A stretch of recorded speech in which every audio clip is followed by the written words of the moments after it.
23장 13절부터 43절까지 보시겠습니다. 누가복음 23장 13절부터 43절까지 보시겠습니다. 빌라도가 대제사장들과 관원들과 백성을 불러 모으고 이르되 너희가 이 사람을 백성을 미혹하는 자라 하여 내게 끌어왔도다. 보라, 내가 너희 앞에서 사실하였으되 너희의 고소하는 일에 대하여 이 사람에게서 죄를 찾지 못하였고 헤롯이 또한 그렇게 하여 저를 우리에게 도로 보내었도다. 보라, 저의 행한 것은 죽일 일이 없느니라. 그러므로 때려서 놓겠노라. 우리가 일제히 소리질러 가로되 이 사람을 없이 하고 바라바를 우리에게 놓아주소서 하니 이 바라바는 성중에서 일어난 밀란과 살인을 인하여 옥에 갇힌 자로라. 빌라도는 예수를 놓고자 하여 다시 저희에게 말하되 저희는 소리질러 가로되 저를 십자가에 못 박게 하소서, 십자가에 못 박게 하소서 하는지라. 빌라도가 세 번째 말하되 이 사람이 무슨 악한 일을 하였느냐? 나는 그 죽일 죄를 찾지 못하였나니 때려서 놓으리란데 저희가 큰 소리로 재촉하여 십자가에 못 박기를 구하니 저희의 소리가 이긴지라.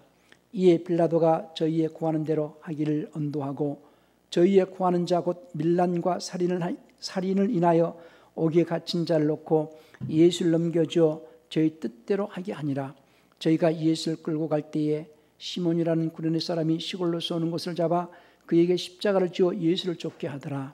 또 백성과 및 그를 위하여 가슴을 치며 슬피 우는 여제 큰 무리가 따라오는지라.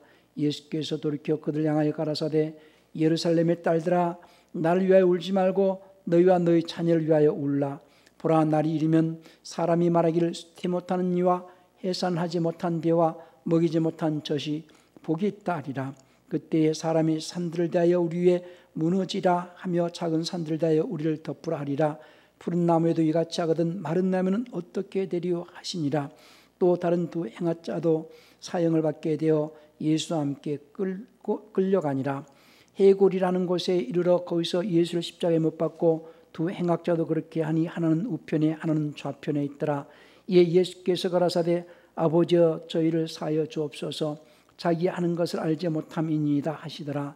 저희가 그의 옷을 나누어 제비에 뽑을새 백성은 서서 구경하며 관원들도 비웃어 가로되 저가 남을 구원하였으니 만일 하나님의 택하신 자 그리스도이든 자기도 구원할지어다 하고 군병들도 희롱하면서 나와 신 포도주를 주며 가로되 네가 만일 유대인의 왕이거든 내가 너를 구원하라 하더라. 그 위에 이는 유대인의 왕이라 쓴 패가 있더라. 달린 행악자 중 하나는 비방하여 가로되 내가 그리스도가 아니냐? 너와 우리를 구원하라되 하나는 그 사람을 꾸짖어 가로되 내가 동일한 정죄를 받고서도 하나님을 두려워 아니하느냐? 우리는 우리의 행한 일에 상당한 보응을 받는 것이니 이에 당연하거니와 이 사람의 행한 것은 옳지 않은 것이 없느니라 하고 예수님께 말씀드리기를 주님, 주께서 주의 왕국에 임하실 때에 나를 기억하소서 하니 예수께서 이르시되 내가 진실로 내게 이르노니 오늘 내가 나와 함께 낙원에 있으리라 하시니라. 아멘. 우리 17절은 22장 17절은 없음 이렇게 되어 있는데요. 관주에는 어떤 사본에는 명절을 당하면 반드시 한 사람을 놓아주더라가 있다 이렇게 되어 있어요. 17절이. 그것이 이제 마태복음 27장 15절 한번 봅시다. 마태복음 27장 15절을 보시면은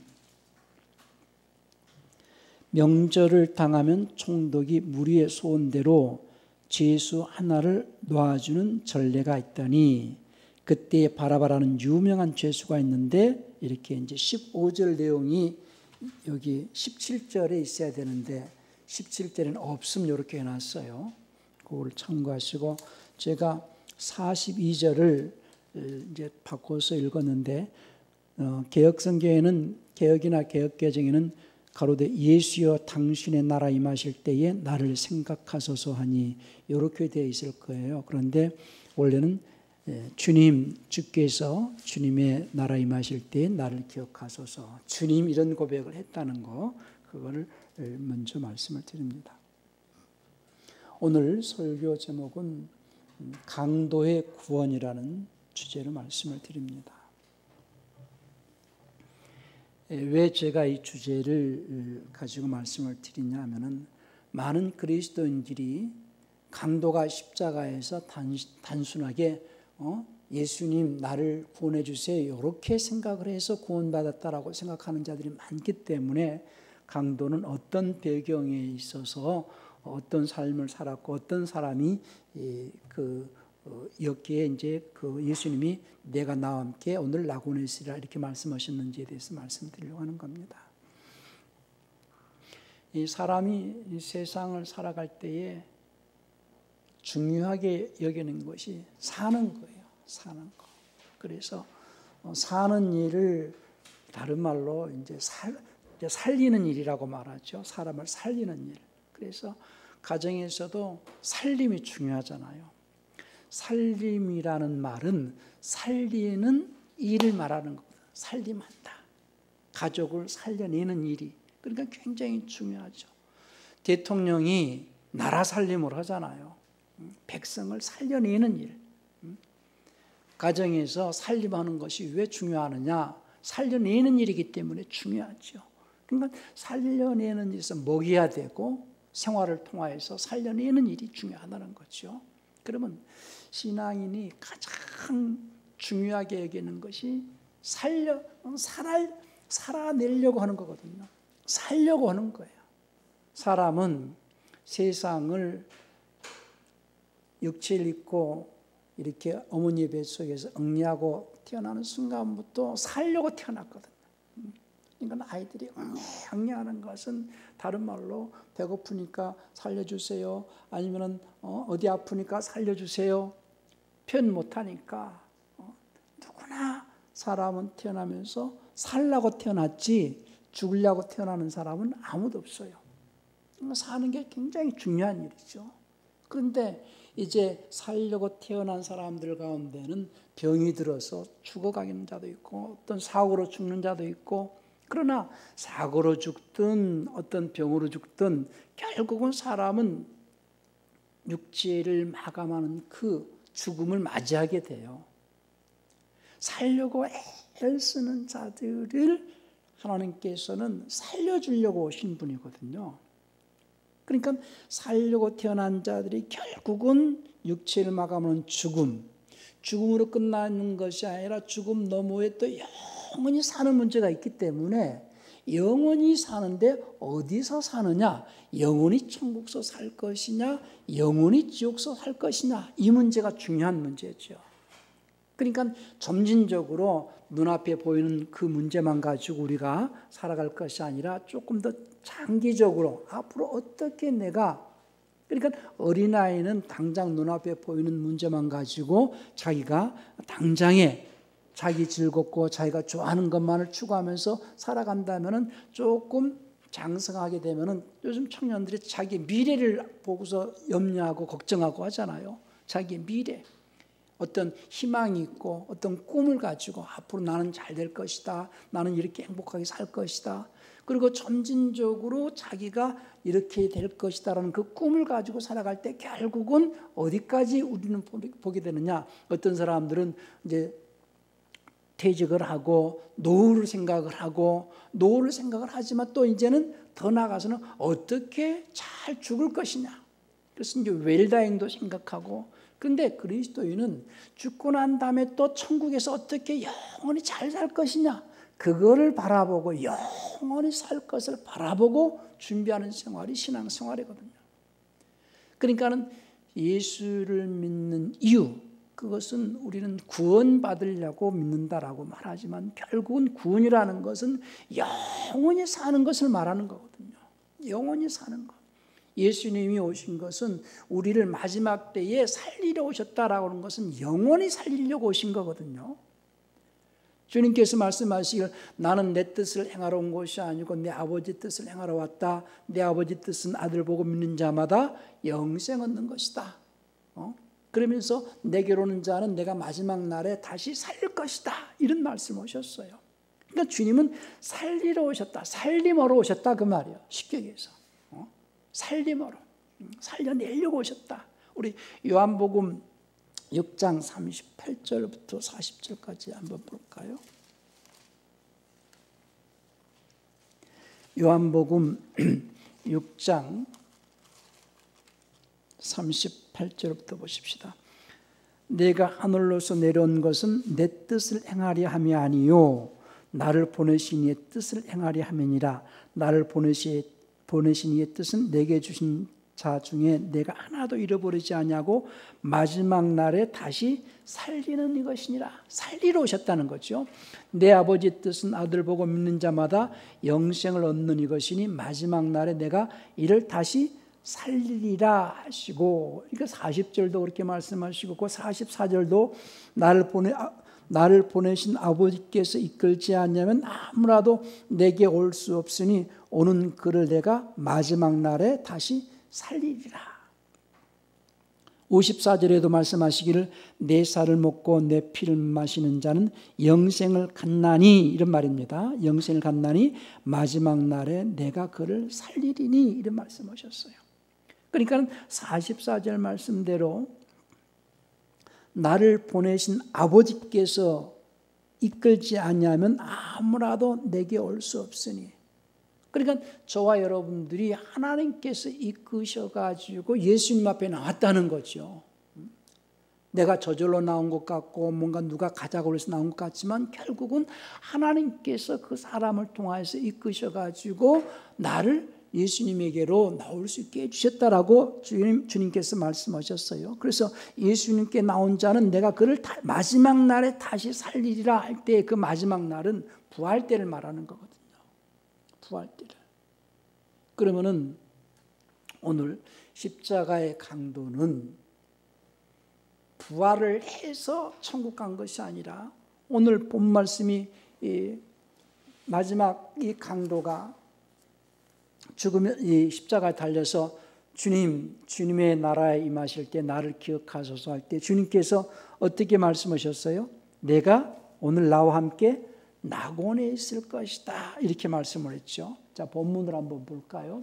마태복음 23장 43절이죠.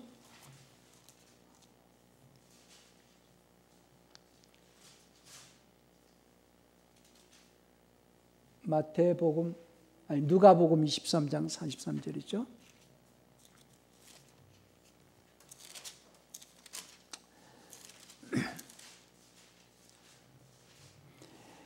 예수께서 이르시되 내가 진실로 내게 이르노니 오늘 내가 나와 함께 낙원에 있으리라 그랬어요. 그러니까 예수님이 십자가에서 돌아가시고 처음에 이제 죽으신 다음에 낙원에 가셨다가 그리고 3일 만에 부활하셔가지고 이제 아버지 집에 간다, 이런 표현을 쓰시거든요. 그러니까 천국은 부활해서 들어가는 곳이고 예수를 믿고 죽으면 일단 낙원에 갑니다. 그 낙원을 이제 그 셋째 하늘 이렇게 표현하거든요. 고린도 후서 4장 한번 볼까요? 바울이 이제 셋째 하늘에 들어갔다. 고린도 전서인가요?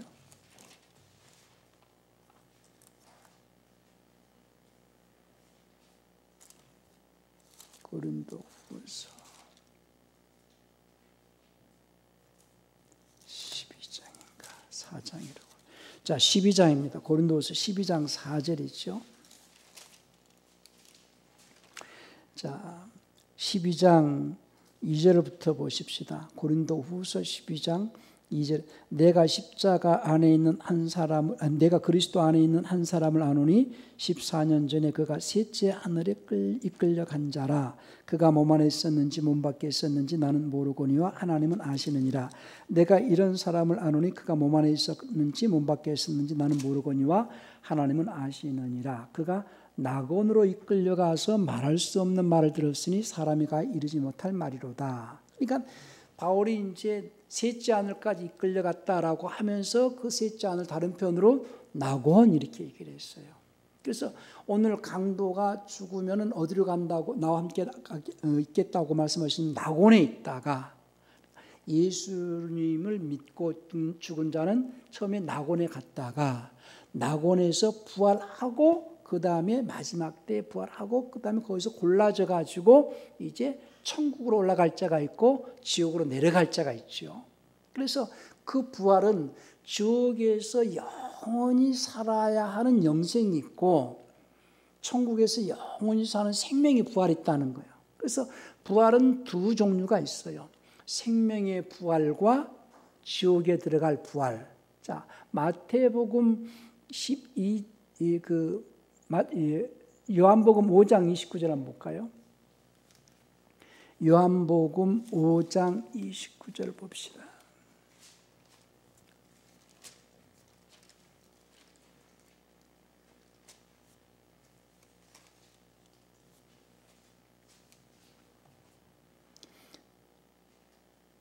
(28절부터) 이를 기이 여기지 말라. 무덤 속에 있는 자가 다 그의 음성을 들을 때가 오나니 선한 일을 행한 자는 생명의 부활로 악한 일을 행한 자는 심판의 부활로 나오리라 이렇게 되어 있는데요. 영벌의 부활, 영어 표현으로 이제 resurrection of damnation인데 지옥 갈 부활한다는 거죠. 지옥에 들어갈 부활. 그러니까 부활이 예수를 믿든 예수를 믿지 않든 마지막 때 부활을 하는데 예수를 믿는 자들은 영생에 들어갈 부활, 안 믿는 자들은 지옥으로 들어갈 부활 이렇게 나눠진다는 거예요. 그러면 낙원에 있다가 나중에 마지막 때에 부활을 해서 이제 알곡과 쭉정이로 나눠져 가지고 쭉정이는 지옥으로 알곡은 영생으로 이렇게 또 나눠집니다. 낙원에 있는 자들 가운데서도. 그러니까 이 순서를 잘 알고 있어야 됩니다. 우리 마태복음 3장 12절도 한번 볼까요?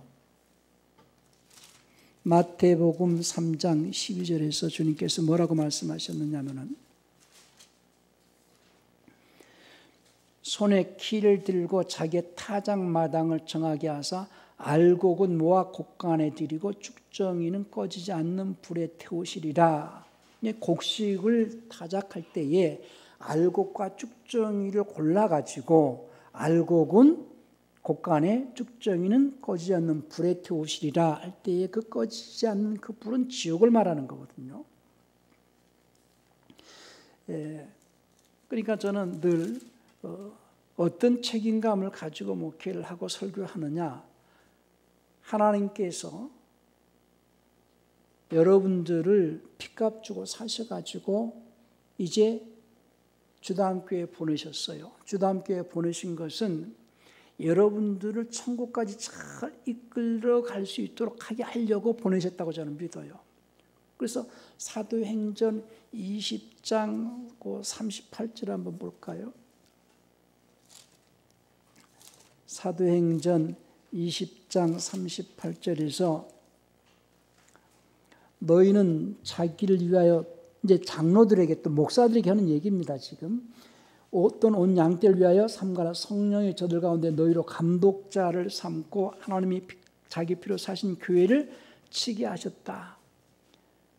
하나님이 자기 피로 사신 교회를 치도록 이제 나중에 목사와 교사를 지어주셨다 하고 에베소 4장 11절에 말씀하시는데요. 그래서 항상 여러분들이 주일날 설교 말씀을 그 마음과 생각의 틀을 잘 잡으시기 바랍니다. 예배는 다른 게 아니고, 예배는 물론 오늘 교회당에 나와서 하나님 앞에 예배하는 것은 예배의 시작이지 예배 자체로서 끝나는 것이 아니고 예배의 시작이다. 하나님의 말씀을 마음판에 잘 새겨가지고 그 마음에 그 말씀의 틀을 잘 잡아서 생활 속에서 살아내는 것이 예배입니다. 삶 속에서 하나님의 말씀을 따라 살아내는 것이 예배다. 삶 속에서 오늘 주님께서 주일날 목사의 입을 통해서 말씀하신 그 말씀을 마음판에 잘 새기고 마음판의 틀을 잘 잡아가지고 한 주간 살아내는 것이 예배다. 그러니까 교회당에 나와서 설교를 듣는 것은 예배의 시작이요, 그 말씀을 생각 속에 마음 속에 잘 틀을 잡아가지고 삶 속에서 살아내는 것이 예배요. 삶이 예배가 되셔야 됩니다.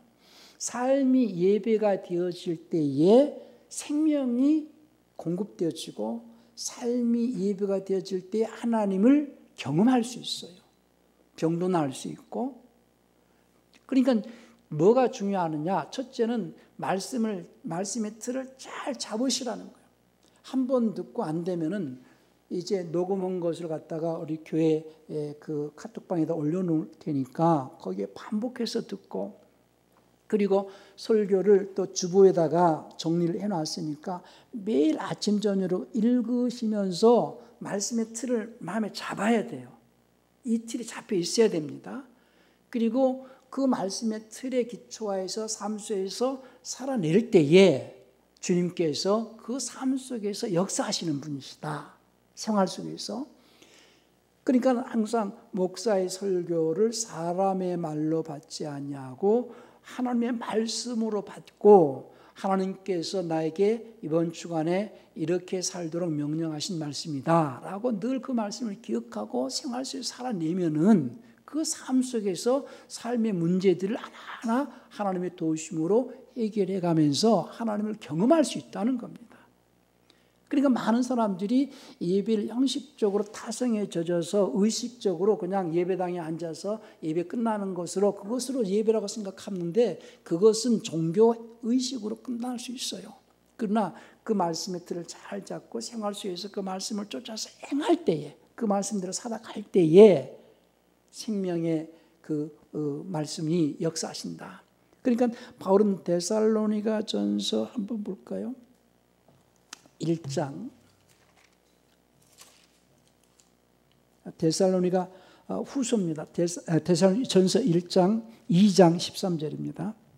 데살로니가 전서 2장 13절에서 이러므로 우리 하나님께 쉬지 않고 감사함은 너희가 우리에게 들은 바 하나님의 말씀을 받을 때에, 하나님의 말씀을 받을 때에 사람의 말로 아니하고 하나님의 말씀으로 받음이니 진실로 그러하다. 이 말씀이 또한 너희 믿는 자 속에서 역사한다. 그러니까 그 말씀을 하나님의 말씀으로 받고 그 말씀을 쫓아서 행하는 자 속에서 하나님은 역사하신다는 거예요. 많은 사람들이 하나님을 경험하기를 원하고 하나님의 능력을 맛보기를 원하고 병 낫기를 원하지만은 왜 하나님을 경험하지 못하느냐? 그 말씀을 쫓아서 행하지 않거든요. 그래서 설교라는 것은 성도들의 마음에 하나님의 말씀의 틀을 잘 잡아주는 것이 설교예요. 그래서 성도들은 그 말씀의 틀을 잡고 한 주간 그 말씀을 쫓아서 살아낼 때에 하나님께서 삶 속에서 하나님의 능력을 또는 생명을 경험하게 하신다는 겁니다. 그렇기 때문에 그 말씀의 틀을 잘 잡기 위해서 설교를 반복으로 듣고 또 주보의 내용을 갖다가 자꾸 읽고 해서 그걸 깨달으려고 애를 쓰시기 바랍니다. 하나님께서 예수님을 보내신 것은 우리를 구원하러 오셨고, 한 말은 다른 말로 우리를 살리러 오셨다 이 말이거든요. 살리러 오셨다. 언제 살리시냐? 마지막 날. 마지막 날이 언제냐? 부활 때에. 그 마지막 날 부활 때에 우리를 영생에 들어갈 수 있게 하시려고 우리에게 생명 주시려고 오늘도 부르셨습니다. 그러니까 신앙생활은요, 매 주마다 하나님께서 생명을 주시는데 뭘로 주시느냐면 생명의 말씀을 주십니다. 생명의 말씀. 생명의 말씀을 누구에게 주시느냐? 예수님이 온 인류를 구원하셨다라는 사실을 믿는 자를 부르셔가지고. 그러니까 많은 그리스도인들이 잘못 알고 있는 것 중에 하나가 예수를 믿으면 구원받는다 이렇게 알고 있기 때문에 예수를 안 믿는 자는 구원이 없다 이렇게 생각을 하는 경우가 많아요. 자, 구원은요, 첫 번째 구원은 하나님께서 온 인류를 사랑하셔서, 그 표현이 하나님이 세상을 이처럼 사랑하사 이렇게 말합니다. 요한복음 3장 16절에서 요한복음 3장 16절에서 하나님이 세상을 이처럼 사랑하사 하는 것은 온 인류를 사랑하셔서 예수님을 십자가에서 죽게 하심으로써 온 인류는 예수님의 대속을 통하여서, 그러니까 대속이라는 것은 예수님께서 온 인류의 죄를 담당하시고 대신 담당하시고 십자가에 죽으셔가지고 원죄를 사면한 일을 대속, 대신 죄를 속하셨다. 그래서 대속 이렇게 얘기를 하는 거거든요. 그러니까 예수님의 대속은 온 인류를 위하여서 대속의 은혜를 베푸셨어요. 그래서 온 인류는 예수님을 통하여서 원죄에서 구원을 받았다라는 사실입니다. 원죄에서 구원을 받았는데 그 원죄에서 온 인류가 구원받은 것을 공통으로 받은 구원, 이렇게 얘기를 해요. 공통으로 받은 구원. 우리 유다서 1장 3절 한번 볼까요? 유다서 1장 3절입니다. 사랑하는 자들아, 우리가 개역성경에는 일반으로 받은 구원 이렇게 되어 있는데요, 뉘앙스를 살리질 못했어요. 공통으로 받은 구원에 관하여 내가 너에게 편지하려는 생각이 간절하던 차에 성도에게 단번에 주신 믿음의 도를 위하여 힘써 싸우는 편지로 너희를 권할 필요가 느꼈노니, 그러니까 그 일반으로 받은 구원이라 이렇게 표현한 것이 공통으로 받은 구원이다 그 말이죠. 공통으로 받은 구원. 원래는 이스라엘이 율법을 지키고 할례를 받으면서 율법을 지키면서 하나님을 섬겼던 것은 하나님께서 우리 조상 아브라함에게 약속하신 그 복, 아브라함에게 약속하신 복은 영생이거든요. 그러니까 창세기 12장 1절 2절에서 하나님께서 아브라함에게 내가 너에게 복 주겠다라고 하신 그 복은 시편 133편 3절에서 영생이다 이렇게 말합니다. 우리 창세기 12장 2절을 봅시다. 창세기 12장 2절 봅시다. 1절 2절 볼까요? 여호와께서 아브라함에게 이르시되 너는 너의 본토 친척 아비 집을 떠나 내가 내게 지시할 땅으로 가라. 내가 너로 큰 민족을 이루고 내게 복을 주어 내 이름을 창대케 하리니 너는 복의 근원이 될지라 그랬어요. 아브라함에게 하나님께서 처음 복을 주시겠다고 내 본토 친척 아비 집을 떠나라 이렇게 말씀하셨는데 그 복은 어떤 복을 말하느냐? 영생을 말한다는 얘기죠. 시편 133편 3절 볼까요?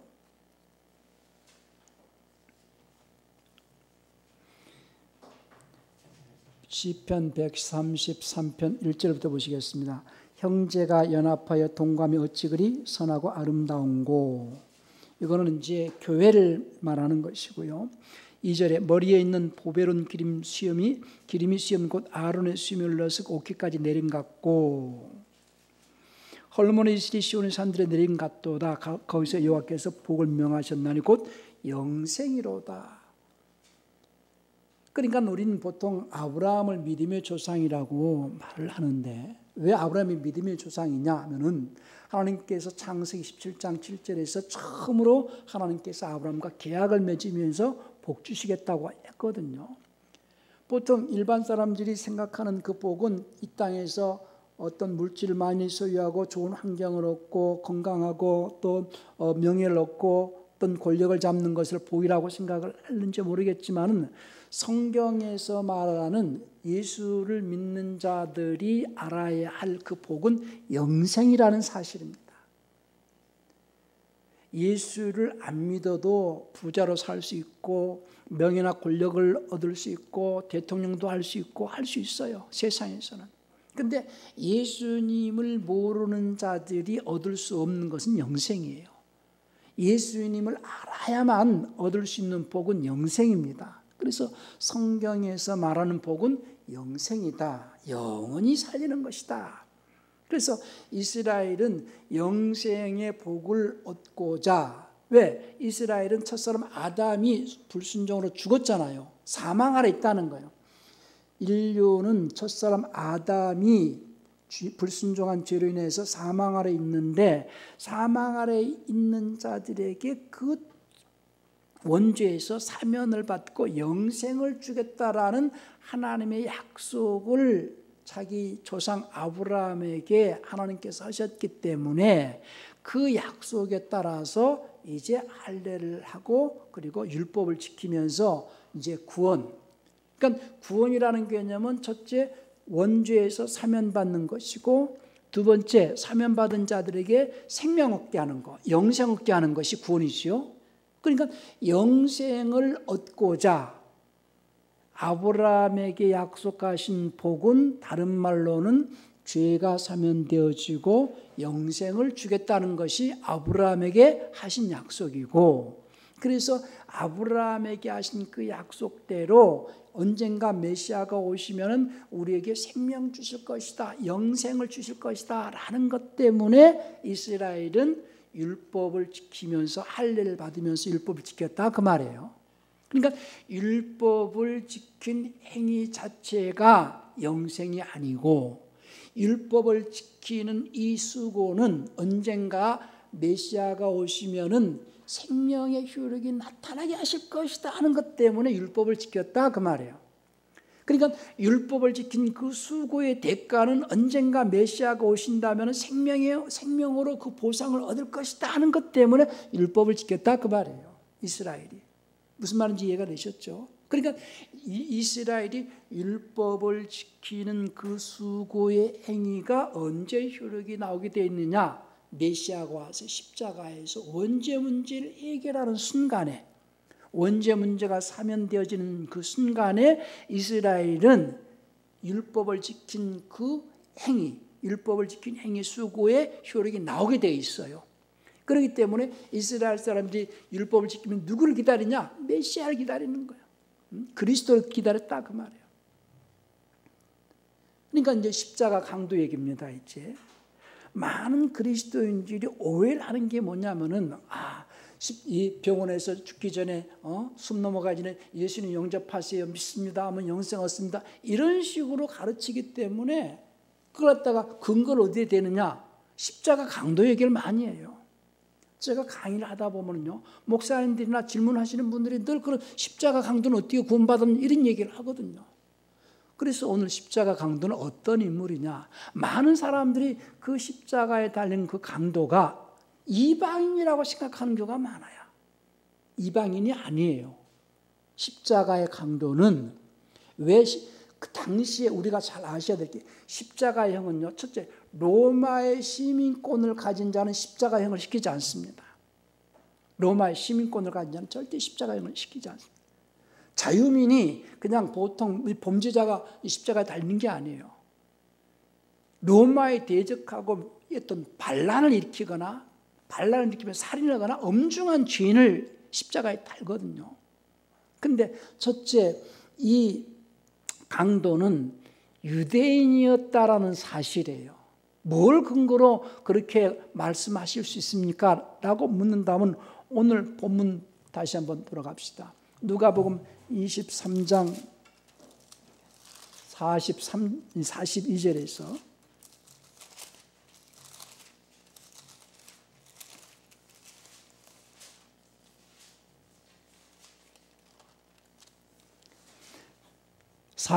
그래서 고백이 중요한 게 뭐냐면, 개역성경에서는 가로되 예수여 당신의 나라에 임하실 때에 나를 이렇게 고백한 것이 아니에요. 예수님께 말씀드릴 때에 주님께서 주님의 왕국에 임하실 때에 나를 기억하소서. 고백이 다르다는 거예요. 예수님을 주님으로 고백했다는 사실입니다. 그리고 40절을 보면은요, 39절에서 달린 행악자 중 하나는 비방하여 가로되 내가 그리스도가 아니냐, 너와 우리를 구원하라 이렇게 비방할 때에 이 강도는 그 사람을 구제가로되 내가 동일한 정죄를 받고서도 하나님을 두려워 아니하느냐, 하나님을 두려워하는 자라는 거예요. 이 강도는 예수님을 주님으로 고백한 이 강도는 하나님을 두려워했다라는 것은 율법의 사람이었다는, 계명의 아들이었다는 거예요. 그러면 이스라엘이 기다리는 그 주님, 이 사람이 이스라엘 사람이잖아요 지금. 근데 강도예요. 근데 이 강도, 성경에는 강도라고 표현했지만은요, 십자가에, 예수님이 십자가에 달리지 아니하고 십자가 달려야 될 대상은 바라바라는 유명한 죄수가 있었어요. 그러니까 십자가에 달려야 될 유명한 강도, 죄수. 근데 그는 밀란을 일으켰다고 그랬어요. 민중들을 선동해가지고 반란을 일으킨 자예요. 그 과정에서 살인을 했어요. 밀란을 일으켰고, 그러니까 밀란을 일으킨 이 바라바를 위시하여서 이 세 강도가 지금 십자가에 달려야 될 것인데, 예수님 대신에 바라바가 놓아졌잖아요. 그러니까 밀란을 일으키고 살인을 한 강도. 근데 로마 입장에서는 밀란이겠지만은 그때 당시에 예수님이 오시기 전에 이스라엘은 마카비 왕조 때부터 계속해서 로마에 대항하면서 독립운동을 많이 했거든요. 그러면 사람들을 선동해가지고, 밀란이라는 것은 사회적으로나 정치적인 문제 가지고 선동하는 거거든요. 자기 민족을 갖다가 괴롭히는 로마에 대항하는 거거든요. 그러니까 이스라엘 입장에서는 독립투사라고 볼 수도 있어요. 그러니까는 이 유대인들이 이 바라바를 놔달라고 하는 이유가 있는 거죠. 그러니까 강도는, 이 십자가의 이 강도는 지금 이스라엘 사람이다. 이스라엘 사람들이 뭘 기다리고 있느냐? 주님의 구원을 기다리고 있다는 거예요. 야곱이 자기 12 아들을 축복할 때 하는 고백이 있어요. 주의 구원을 기다린다는 거죠. 그러니까 예수님을 향하여서 주님하고 고백한다라는 것은요, 구약의 사람들이 그 하나님을 향하여서 고백한 고백과 같은 고백이거든요. 주님 하는 고백은. 우리 창세기 한번 볼까요? 창세기 48장 19절을 봅시다.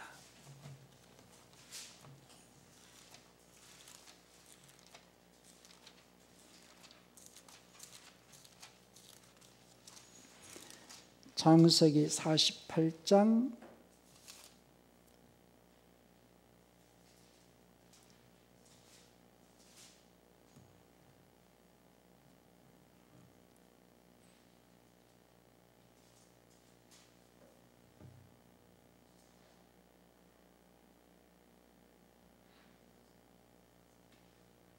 19절입니다. 18절.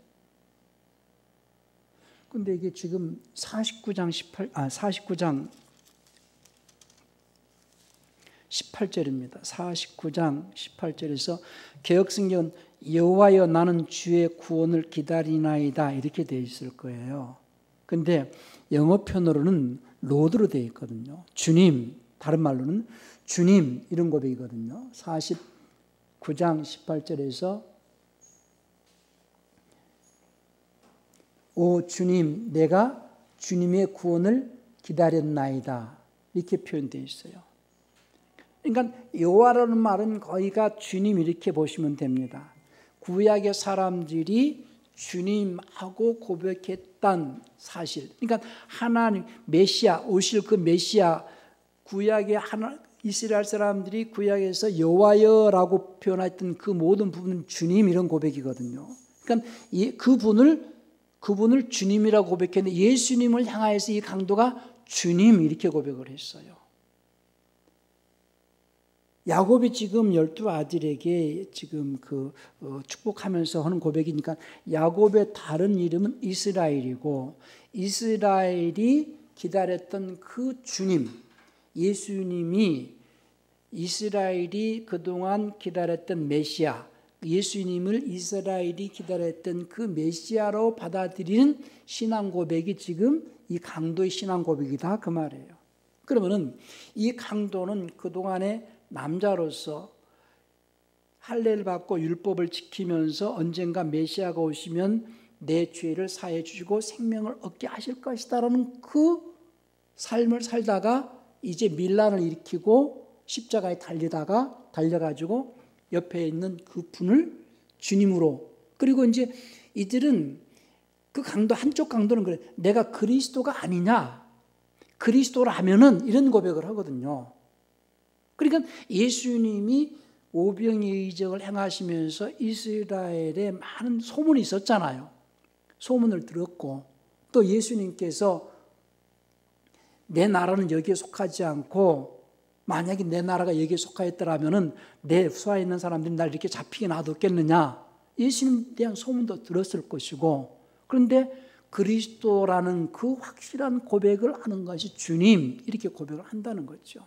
그러면 여기서 그동안에 이스라엘은 할례를 받으면서 율법을 지킨 행위가 언제 그 행위의 수고가, 그 행위의 수고로서 생명의 효력이 나오느냐, 예수님이 십자가에서 죽으면 생명의 효력이 나오게 됐다고 그랬죠.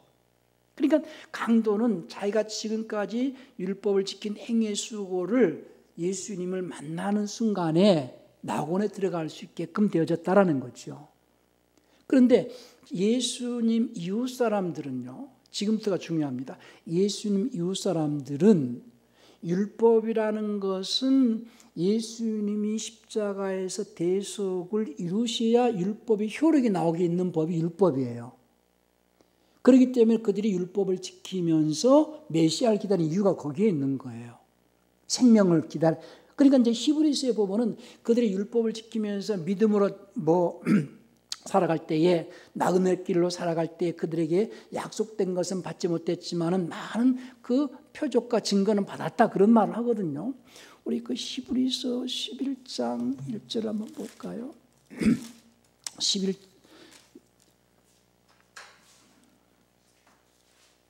11장입니다. 13절에 봅시다.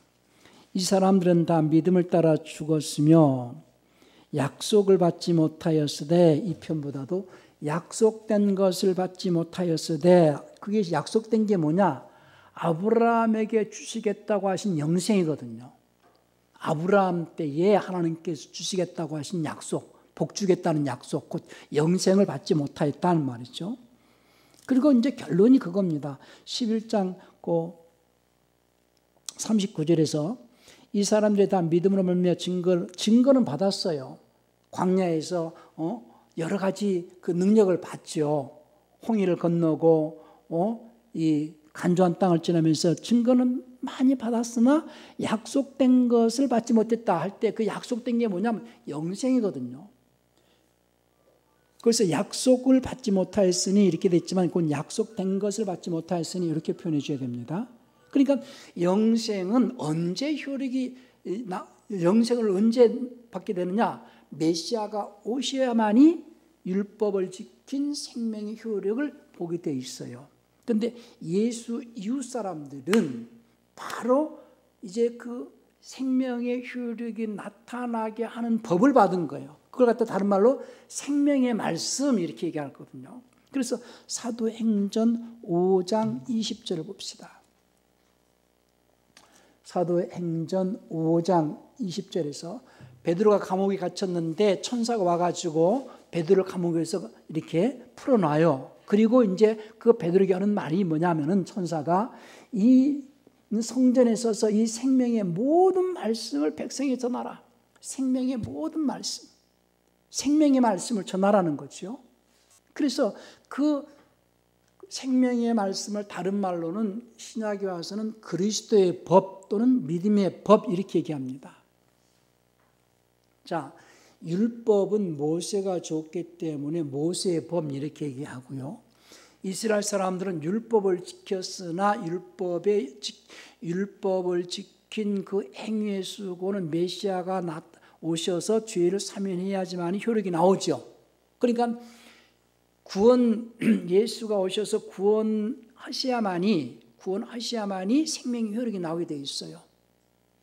그러니까 예수님이 십자가에서 죽으실 때에 생명의 효력을 맛볼 수 있는 자는 이스라엘밖에 없어요.